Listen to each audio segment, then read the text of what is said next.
ඔයාගේ දුව පුතා ඉංග්‍රීසි විෂයට බය කෙනෙක්ද? ඉතින් එහෙමනම් ඔයාගේ දුව පුතාගේ තියෙන මේ බය නැති කරලා කොහොමද අපි මුල ඉඳලම දරුවෙකුට ඉංග්‍රීසි වලට තියෙන ආසාව ඇති කරලා එයා ඉංග්‍රීසි විෂයට ආස කෙනෙක් බවට පත් කරන්නේ කියලා තමයි මම වීඩියෝ එකෙන් කතා කරන්නේ. එහෙනම් අදත් එකතු වෙලා ඉන්න අපි කතා කරමු ඉංග්‍රීසි වලට බය පොඩ්ඩක් අපිට ඉන්නවනම් අපි කොහොමද ඒගොල්ලොන්ගේ ඒ තියෙන ඉංග්‍රීසි වලට බය නැති කරලා ඉංග්‍රීසි විෂයට ආස දරුවෝ කොහොමද අපි නිර්මාණය කරන්නේ කියලා බලමු. මුලින්ම අපි බලමු අපිට ඉන්න දුව පුතා ඉංග්‍රීසි වලට බය කෙනෙක්ද කියලා අපි කොහොමද අඳුරගන්නේ. ඒකට ඔයාලට මේ ක්‍රම ටික පාවිච්චි කරන්න පුළුවන්. එකක් තමයි ඔයාගේ දුව පුතා අනෙක් සියලු විෂයන් වලට හොඳට ලකුණු අරගෙන ඉංග්‍රීසි වලට විතරක් අඩු ලකුණු ගන්නවද. ඔන්න ඉංග්‍රීසි වලට බය පොඩ්ඩක් ඔයාලට එතකොට හොයාගන්න පුළුවන්. අනිත් එක තමයි ඉංග්‍රීසි ගැවසෙන තැන්වල. ඒ කියන්නේ ඉංග්‍රීසි භාවිතා කරන තැන්වලදී ඔයාගේ දරුවා පොඩ්ඩක් පස්ස ගන්නවද? ඒ කියන්නේ තැන් වලට යන්න දරුවා බයයිද? අනිත් එක තමයි දන්න චූටිම දේවල් වුණත් ඉංග්‍රීසි වලින් දන්න චූටි වචනයක්වත් කියන්න එයා ලැජ්ජ වෙනවද? අපි හිතමු අපි මකන කැලට කියන්නේ ඉරේස. එතකොට ඉරේස එක දෙන්න කියලාවත් කියන්නේ නැහැ. ඒ වගේ චූටි දෙයක්වත් ඉංග්‍රීසියෙන් කියන්න බයයිද? ඒ වගේම හැම වෙලාවෙම එයා පොත් පාඩම් කරන්න ගත්තාම ඕන විෂයක් කරනවා. හැබැයි ඉංග්‍රීසි විෂයට එයා කිසිම දෙයක් පොතක්වත් අතට ගන්නෙ නැද්ද? අන්න ඔය ලක්ෂණ ටික තියෙනවා නම් එයා ඉංග්‍රීසි වලට කැමති නැති දරුවෙක්. ඉංග්‍රීසි වලට බය දරුවෙක්.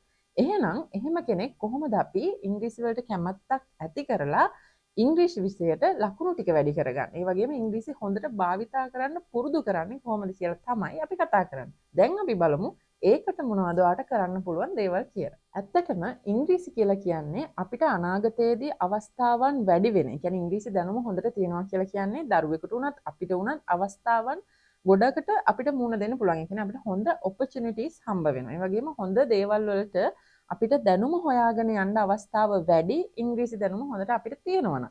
අන්න ඒ නිසා තමයි දරුවෙකුට මේ ඉංග්‍රීසි වල වැදගත්කම අපි කියලා දෙන්න ඕන හැම වෙලාවෙම. හැබැයි සමහර කට්ටිය අපි සමහර දෙමව්පිය හිතනවා ඒගොල්ලෝ තේරෙන කාලෙදී ඉංග්‍රීසි ඉගෙන ගනි කමක් නැහැ දැන් නොකරට ඒගොල්ලෝ තේරෙද්දි කරගනි එහෙම කියන. හැබැයි ගොඩක් වෙලාවට කල්පනා කරලා බලන්න පුංචි කාලේ ඉඳලා මේ ඉංග්‍රීසි වලට තියෙන බය හැමදාම තිබුණොත් ඒගොල්ලෝ ඉදිරි පන්තිවලදීත් ඒ කියන්නේ ඉස්සරහට යන්න ඉංග්‍රීසි වලට බය වැඩි වෙනවා මිසක් ඒකට ආසාවක් ඇති කරගන්නේ නැහැ.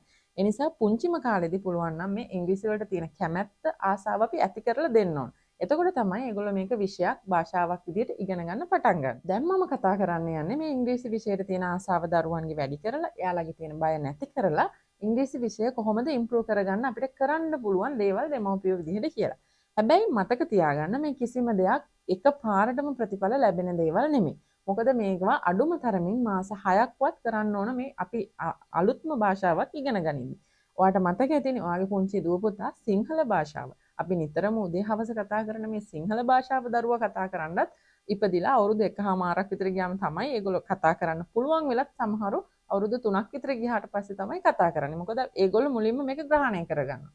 උදේ හවස ඇහෙන භාෂාවක් හින්දා ඒගොල්ලන්ට සිංහල කතා කිරීමේ අපහසුාවක් එන්නේ නැහැ.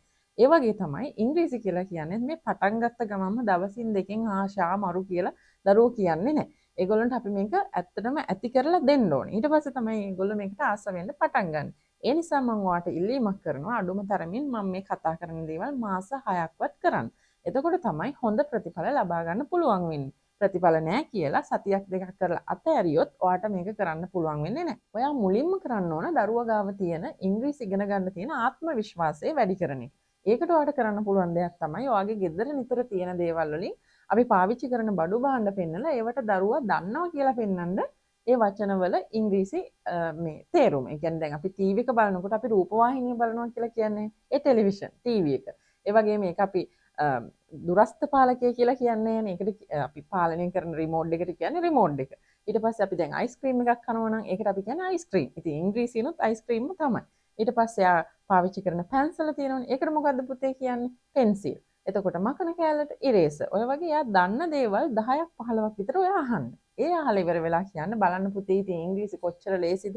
ඔයා කොච්චර වචන දන්නවද? ඉතින් ඇයි බෑ කියලා කියන්නේ? ඉංග්‍රීසි කියන්නේ හරිම සරල ලේසි දෙයක් නේ පේනවනේ කියලා ආත්ම විශ්වාසය එයාගේ ඇති කරන්න. ඒක පළවෙනි පියවර. දෙවෙනි පියවර තමයි විනාඩි 15ක් 20ක් අතර කාලයක් ඉංග්‍රීසියෙන් යන කාටුන් එකක් බලන්න අවස්ථාව හදලා දෙන්න.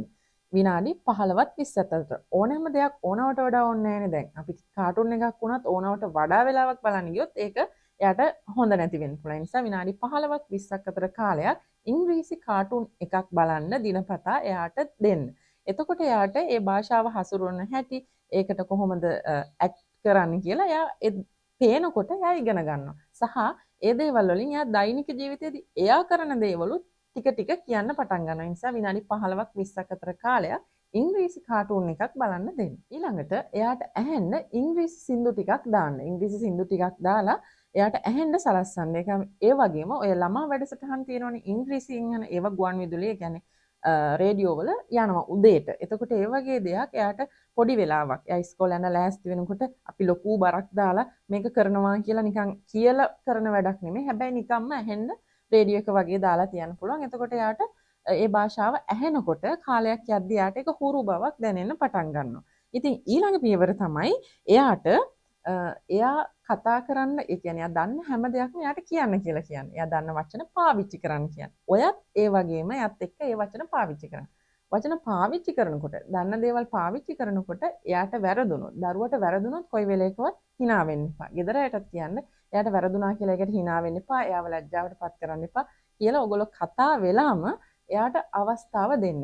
ඒ වගේම ඔයත් පුළුවන් හැකි මට්ටමින් හැම අවස්ථාවකදීම මේවා පාවිච්චි කරන්න. එතකොට තමයි අර ඉංග්‍රීසි කියන්නේ අපිට නුහුරු දෙයක් නෙමෙයි, ඒකත් සාමාන්‍ය දෙයක් කියලා දරුවා දැනගන්න. දරුවත් එක්ක දන්න දේවල් කතා කරන්න, දන්න වචන පාවිච්චි කරන්න කියලා කිව්වම ඔයාට හිතේ ඉතින් අපි දන්නෙත් නෑනේ.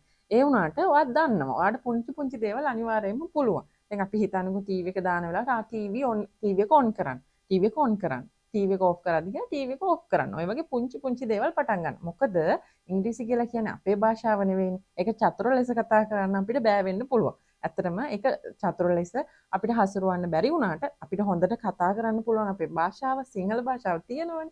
ඉතින් ඒ අතරේ ඉංග්‍රීසි වලට දරුවෝ ළඟ තියෙන බයනේ අපි මේ නැති කරන්න හදන්නේ. ඒ නිසා ඒකට ඔයා බය වෙන්නේ නැතුව පුංචි දේවල්, දන්න දේවල් කතා කරන්න. ඒක තමයි ඔයාට කරන්න පුළුවන් දේ. ඊළඟට ඔයා ඉංග්‍රීසි භාෂාව දරුවා හසුරවන්න, දරුවා ගාව තියෙන බය අයින් කරන්න හදනකොට ඔයාට කරන්න පුළුවන් දෙයක් තමයි ඔයා හැම දවසකම අලුත් වචන 5ක් දරුවට හඳුන්වලා දෙන්න. ඔය වචන 5 තෝරගන්නකොට එයාට එදිනෙදා ජීවිතේදී පේන දේවල් තෝරගන්නවා නම් හොඳයි. උදාහරණයක් විදිහට අපි හැමදාම ඇනිමල්ස්ලා සත්තු ගැන පාඩම් කරනකොට දරුවන්ට චූටි කාලේදී කියලා දෙන්නේ රැබිට්, කැට්, ඩෝග් ඔය වගේ වචන ටිකක්. හැබැයි හූනට මොකද්ද? තලගොයාට මොකද්ද? ඇටිකුකුලට මොකද්ද? එහෙම කියලා කිව්වම අපි කබරගොයාට මොකද්ද? ඒව දන්නේ නැහැ. අපි ඒව කියලා දෙන්නේ නැහැ, හොයන්නෙත් නැහැ. අන්න ඒ විදිහට වත්තට එන සත්තුන්ගේ නම් ටික, ඒ වගේම යාට වත්තේ තියෙන පළතුරු ටික, ගෙදර තියෙන බඩු ටික, ඊට පස්සේ යා උදේ හවස ඉස්කෝලේ යනකොට යාට පේන දේවල්, එයාගේ ඉස්කෝලේ යන්න ඕන කරන උපකරණ ටික, ඔන්න ඔය දේවල් අලුතෙන් වචන 5 එයාට උගන්වන්න. ඒක ස්පෙලිං එක පාඩම් කරවන්න. ඒ වගේම ඒකට ඔයාලට පාවිච්චි කරන්න පුළුවන් ඔයාගේ පුතාගේ දුවගේ පෙළපොත. පෙළපොතේ තියෙන වචන අරගෙන 5 දවසට අනිවාර්යෙන් පාඩම් කරන්න 5ක්. 5ක් කියන්නේ ලොකු දෙයක් නෙමෙයි. එතකොට දරුවට 5 එකතු වුනහම ලොකු ප්‍රමාණයක් වචන එයාට එකතු වෙනවා. ඔයා මොනවා හරි දෙයක් දරුවට කියලා දෙන්න යද්දි වචනයක් ඔයා දන්නේ නැත්නම් ඔයාට පුළුවන් Google Translate පාවිච්චි කරන්න. සිංහලෙන් ටයිප් කරාම ඒකට ඉංග්‍රීසියෙන් තේරුම එනවා. ඒ වගේම ඒක ප්‍රොනවුන්ස් කරන විදිහත් එනවා. ඒ විදිහට ඔයාට පුළුවන් දරුවට අලුත් දේවල් හොයලා දෙද්දි ඔයාට බැරි නම් ට්‍රාන්ස්ලේට් පාවිච්චි කරන්න පුළුවන්. එහෙමත් නැත්නම් ඔයාට ඩික්ෂනරියක් පාවිච්චි කරන්න ඕන මොන හරි ක්‍රමයකින් වැඩේ පටන් ගන්න. එතකොට ඔයාට අවස්ථාවන් ඒකට කරන්න පුළුවන් දේවල් හම්බ වෙයි. ඒ වගේම තමයි දරුවට ඉංග්‍රීසි බෑ, එයාට ඉංග්‍රීසි බයයි කියලා හිතෙනකොට ඉස්සෙල්ලම කරන්න ඕන එයා දැන් බිඳුවේ ඉඳලා පටන් ගන්න දරුවෙක් හින්දා එයාට හොඳ ගුරුවරයෙක් තෝරලා දෙන්න ඕන. දරුවට ගැළපෙන හොඳ ගුරුවරයෙක් එක්ක යනවා නම් මේ වැඩේ ලේසි. දැන් එතකොට එයාට බිඳුවේ ඉඳලා පටන් ගන්නකොට හොඳ ගුරුවරයෙක් එක්ක දරුවගේ තත්ත්වය පැහැදිලි කරලා ඉතින් හිමීට උගන්නන ගුරුවරයෙක්ට යව බාර දුන්නොත් ඒ වගේ කෙනෙක්ගෙන් ඔයාට ලොකු දෙයක් ප්‍රයෝජනයක් ලබා ගන්න පුළුවන් වෙයි. චුට්ට දරුවට ඉංග්‍රීසි උගන්නන්න. දැන් මේක කිව්වම මගෙන් අහන්න එපා මම ඉංග්‍රීසි උගන්වනවාද කියලා. මම ඉංග්‍රීසි කරන කෙනෙක් නෙමෙයි. ඇත්තටම මට මේ ඉංග්‍රීසි ගැන මේ දරුවන්ගේ තියෙන ප්‍රශ්නේ ගොඩාක් කල් ඉඳලා තිබුණා. ඒ නිසා තමයි මට හිතුනේ මේක හොඳ මාතෘකාවක් වෙයි දෙමව්පියන්ව දැනුවත් කරන්න කියලා. ඒ නිසා ඉංග්‍රීසි මම උගන්වන්නේ නැහැ. හැබැයි ඒ වගේ හොඳට කරන ගුරුවරු ඉන්නවා. ඒ වගේ කෙනෙක් හොයලා දරුවව බාර දෙන්න. එතකොට ඔයාලට මේ වැඩේ තව ටිකක් පහසු වෙන්න පුළුවන්. ඔයා අනිවාර්යයෙන්ම ගෙදරදී මේ වැඩ ටික කරන්න ඕන. ගුරුවරයෙකුට අපි දරුවව බාර දුන්නා වුණාට අපි අතේ ලොකු වගකීමක් තියෙනවා. ඒ නිසා අපි හැමදාම අර කරන වැඩ ටික කරන්න ඕන. ඉංග්‍රීසියක් දන්න දේ පාවිච්චි කරන්න ඕන. වචන 5 ගානේ දවස ගානේ ඉගෙන ගන්න ඕන. ඒ වගේම එයා දන්න දේවල්, එයාගේ පරිසරයේ ගැවසෙන දේවල් ඉංග්‍රීසියෙන් අපි පාවිච්චි කරන්න ඕන. ඊළඟ එක තමයි එයාට කෙටි වැකි තියෙන ලොකු රූප තියෙන පොත් ගෙනල්ලා දෙන කතන්දර පොත් පුංචි ඒවා. ඒවා එයා කියවන්න පටන් ගත්තාම තේරෙන්නේ නැති දෙයක් තියෙනවා නම් අපිට ඩික්ෂනරි එකකින් Google Translate එහෙම දාලා වචනවල තේරුම් හොයාගන්න පුළුවන්. ඒ වගේම එයාට ශබ්ද කරලා කියවන්නත් එයා ඉගෙන ගනි. ඉතින් ඔන්න ඔය විදිහට චුට්ට පොඩ පටන් ගත්තාම එයාගේ ඉංග්‍රීසි වලට තියෙන බය නැති වෙයි. ඊළඟ කාරණාව තමයි ඉංග්‍රීසි වල ලකුණු වැඩි කරගන්න එක. මේකට කරන්න තියෙන හොඳම දේ තමයි හිතන්නකෝ ඔයාගේ දුව පුතා 4 වසර එහෙම නැත්නම් 5 වසර ඉන්නවා කියලා. හැබැයි එයා ඉන්න පන්තිය නෙමෙයි එයා පුංචිම පන්තියේ ඉඳලා. එයාට වඩා පහළ පන්තියේ ඉඳලා තමයි වැඩේ පටන් ගන්න ඕන. ඒ ටෙස්ට් බුක් ටික හොයාගෙන ඊට පස්සේ ඒවට පුංචි ප්‍රශ්න වලට උත්තර ලියලා ඒ වගේම දැන් එයා අපි හිතමුකෝ 5 වසර ඉන්න දරුවෙක් කියලා. එහෙනම් එයාට 3 ශ්‍රේණියෙන් 2 ශ්‍රේණියෙන් විතර පටන් අරගෙන ඊට අදාළ ටෙස්ට් බුක් ඊට අදාළ පේපර්ස් වලින් තමයි පටන් ගන්න ඕන. මොකද මේ ඉංග්‍රීසි වලට බය දරුවෙක්නේ. ඉතින් එයාට පුංචි තැනින් පටන් ගත්තාම එයාට හොඳ කන්ෆිඩන්ස් එකක් එනවා. මට මේක දැන් තේරෙනවා ටික පුළුවන් වෙනවා කියලා. අන්න ඒ විදිහට තමයි ඉංග්‍රීසි භාෂාවට බය දරුවෙක්ව අපි ඉංග්‍රීසි වලට හුරු කරගන්න ඕන. ඔයාට පුළුවන් ඔයාගේ දරුවා වෙනුවෙන් ජාත්‍යන්තරව පිළිගත්ත ලේඩි බර්ඩ් ඊට පස්සේ ඔක්ස්ෆර්ඩ් රීඩින් ට්‍රී එහෙමත් නැත්නම් ජොලිෆොනික්ස් කියන මෙන්න මේ වගේ පොත් වර්ග මිලදී අරගෙන දරුවට පුරුදු කරන්න. දැන් ඇත්තටම මේ වලගේ මිල රුපියල් 700ක් 800ක් වගේ වෙනවනේ. එක පොතක මම හිතන්නේ ලේඩි බර්ඩ් පොතක් ඒ වගේ මිලක් වෙනවා. ඒකේ සීරියස් ගොඩක් තියෙනවා. ඔයාට පුළුවන් විදිහට මාසෙකට එකක් හරි මාස දෙකකට එකක් හරි අරගෙන පොඩ වැඩේ පටන් ගන්න. ඉතින් ওই විදිහට ඔයාගේ දරුවාගේ ඉංග්‍රීසි වලට තියෙන බය ඔයාට නැති කරන්න පුළුවන් අනිවාර්යයෙන්ම මේ වැඩ ටික කරොත්. ඉතින් අද ඔයාට මගේ YouTube channel එකෙන් මේ ගෙනාවේ ඔයාගේ දරුවාගේ අධ්‍යාපනය වෙනුවෙන් ඔයාට කරන්න පුළුවන් දේවල් ගැන තමයි මගේ වීඩියෝ එක. ඉතින් මේ වීඩියෝ එකත් වැදගත් කියලා හිතනවා නම් ඔයාට පුළුවන් මගේ channel එක subscribe කරන්න. ඒ වගේම තවත් ඕගොල්ලෝගේ දරුවන්ගේ අධ්‍යාපනය වෙනුවෙන් අපි මේ කරන වීඩියෝ වලට අපිට සහයෝගයක් වෙන්න ඔයාට පුළුවන් අපිට subscribe කරන්න. ඒ වගේම ඔයාගේ අදහසුත් අපිට කියලා ලියලා තියන්න. එහෙනම් ඊළඟ වීඩියෝ එකෙන් අපි නැවතත් හම්බ වෙමු. මාව අහගෙන හිටියට ඔයාට ගොඩක් ස්තුතියි.